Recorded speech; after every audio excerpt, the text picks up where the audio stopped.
Hi there, and welcome back to the podcast. It's Matt Walker here, and I am pleased to tell you that it's not your fault. Now, this is not me trying to lead a class in self-compassion. I'm talking about when you go to bed and when you wake up. Or I should say, when you would like to go to bed and when you would like to wake up, rather than when society demands that you wake up. Because the consequences of not sleeping in harmony with your biology are many. Some of them are serious, and most of them you will be unaware of. Today is going to be the first of a 3-part series all about your chronotype. In the first episode, we're going to understand what chronotypes are and how you can better understand which type you are. In the second episode, we'll then speak all about knowing why your chronotype is so important and some of the dangers of railing against your chronotype. And then, in the third episode, we'll discuss whether or not you can, for example, change a night owl into a morning lark, and if so, by how much? The quick answer is kind of, sort of, ish, but we will get to that. At a fundamental level, there are 3 main flavors of chronotypes. About a third of the population are morning types, a third evening types, and the rest sits somewhere in between. I should also note that sleep science has split this into an even more fine-grained 5-category system, where we have extreme morning types who would want to go to bed as early as 7 p.m. in the evening. Then morning types, then the neutrals.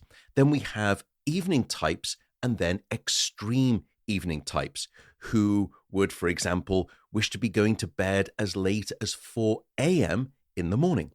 But for this conversation, those 3 main buckets will do just fine. I should also note that sex matters. Now, I'm sure you didn't need me to tell you that, but what I mean here is that on average, men are more evening types than women, with men wishing to go to bed around 30 minutes later in the evening and wake up 30 minutes later. So same-sex partners can rejoice in their better alignment. But I should also note, by the way, that this difference between men and women is only there up until about the age of 40. After that, men and women are, on average, mostly alike in their timing. Now, you may have already put yourself into one of these 3 chronotype buckets, but you may want to pause and check. And it turns out that it's easy to do. There is a questionnaire that you can fill out online.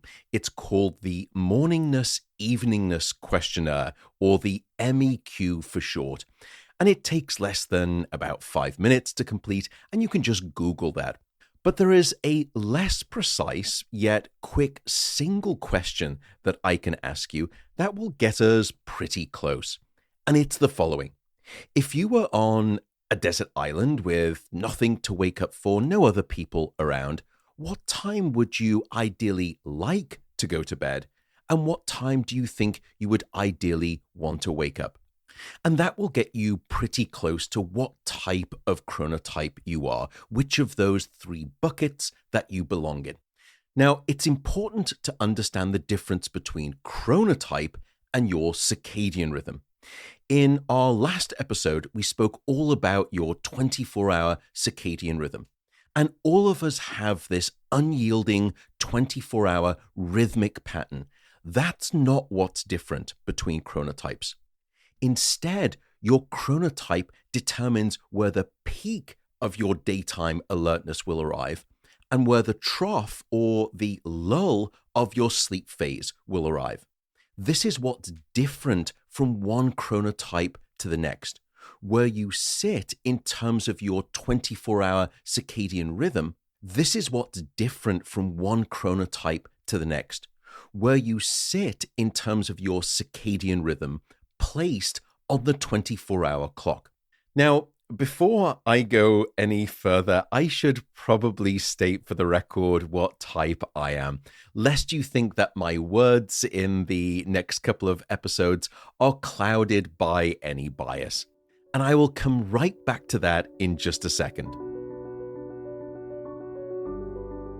The partner for today's episode is Athletic Greens. What is Athletic Greens, by the way? It's a nutrition drink, and it contains a whole constellation of antioxidants, biotics, minerals, essential vitamins. It's a very long list when you look at the packet, but I think you get the comprehensive picture. Now, I've never been interested in fads or quick fixes when it comes to diets, and that's not what Athletic Greens is about.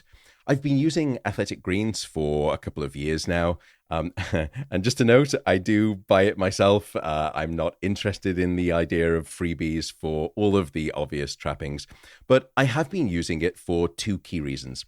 First, I take my health pretty seriously, and I always want a full coverage insurance policy when it comes to nutrition, and that's even when I am eating a full and a balanced diet. Second, I did my research on the science behind the ingredients, and I really do place a very high priority on scientific data as ground truth. So if any of this sounds like it's something that you would want to try, just go over to athleticgreens.com/Matt Walker, and you will get money off your first purchase, as all of these things go. Also, if you do use that link, which is athleticgreens.com/Matt Walker, they have kindly offered a free 1-year supply of vitamin D for a whole year. And they're also going to give away 5 free travel packs of Athletic Greens with your first purchase. So head on over to that link, athleticgreens.com/Matt Walker. And thanks just for listening to these ads and engaging with them.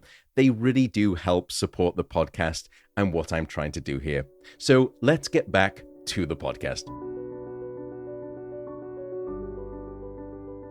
As for me, and as with all other aspects of my plebeian character, my chronotype is vanilla. I sit right in the middle. I'm neither a strong morning type nor strong evening type.